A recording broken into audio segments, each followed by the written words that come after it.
Xin chào! Welcome to the Fun Family Channel. Dahil ang ganda ng sikat ng araw ngayon at ayan nilabha ko naman itong case ng foam na to at binilad ko na din yung foam sa labas. Pero dahil maganda nga yung sikat ng araw ngayon ay sinabay ko na din naglaban ng mga ibang damit namin. Natambakan nga din talaga ako ng maraming labahin dahil yung mga anakis ko ay sumasabay din sa pagpa-fashion show, charot. At itong baby wangbon naman natin na ito ay ayaw niya ata akong patapusin sa ginagawa kong to.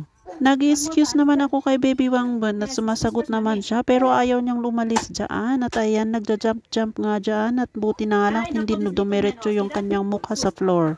Mukha naman hindi siya nasaktan dahil wala naman tayong narinig na iyak. O diba? At naglalaro pa ang baby wangbon. Ayaw niya talagang tigilan dito sa ginagawa ko.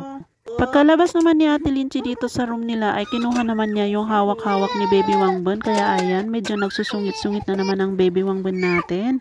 Ganyan nga ang baby wangbon natin pag frustrated o pag kinuha yung nilalaro niya. Pero saglitan lang naman siya nagagalit. Charot, galit ba? Ayan, at tumatayo nga siya mag-isa dyan at hindi pa niya maihakbang yung kanyang paa dyan.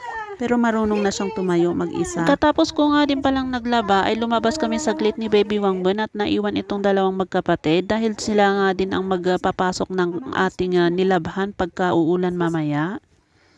At wala naman tayong video dahil nag-market lang naman din ako ng kaunti at nag-grocery lang din yung mga kailangan namin dito sa bahay.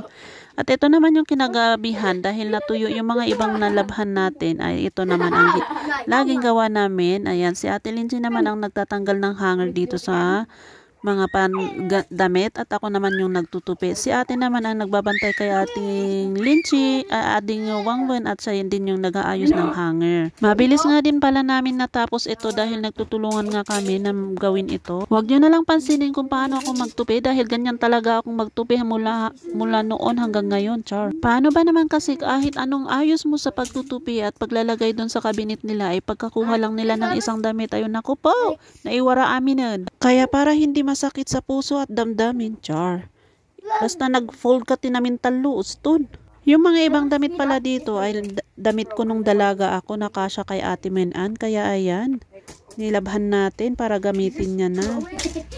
Ayan, nag-umpisa na naman tong magkapatid na tong magbangayan. At ganito nga sila lagi magbangayan. Pakinggan natin, guys. No! You took my things of my favorite. What favorite things? My favorite toys. What kind of toys? Of mine. Yeah, what kind of toys are you talking about? Like the what? My curve. You wanted the Orbeez. It was your choice because you wanted to give it to me. Bruh. Sorry. Kuha mo yan. Sige ka. Because one's been on the way. Kaya nga, ba't mo binato dyan?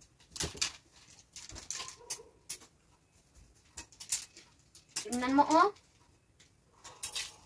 Na, Wangmin. Ikuha mo yan. Sige ka. Ayan. Siya. Mo. Dalawa. Tatlo.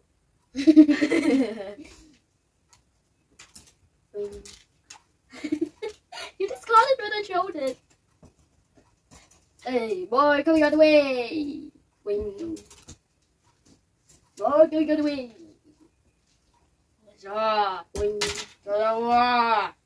Tatlo. Isa. Boy, coming out the way. Dalawa. Tatlo. Isa. Dalawa.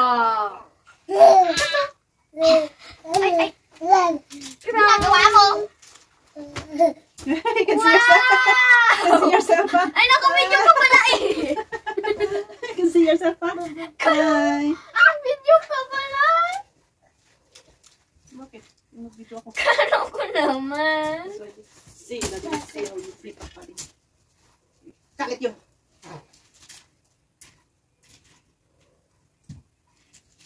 Wangin, mami. Oh, tingnan mo yung anak mo, oh. Kulit, oh. Hindi, mas makulit siya sa akin.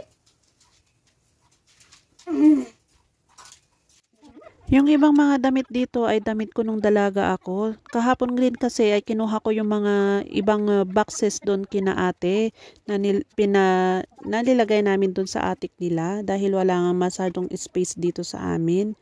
At ayan, para magamit naman ni ate yung mga damit ko nung dalaga ako at ayan naman ay nilabhan natin kaya gagamitin niya na. Ayan, malapit na tayong matapos dito sa pagtutupi natin. Ayan, mga panty na lang at damit ni Baby Wangbon yung aking tinutupian this time. Hanggang lamang dito ang ating video. Salamat sa panonood.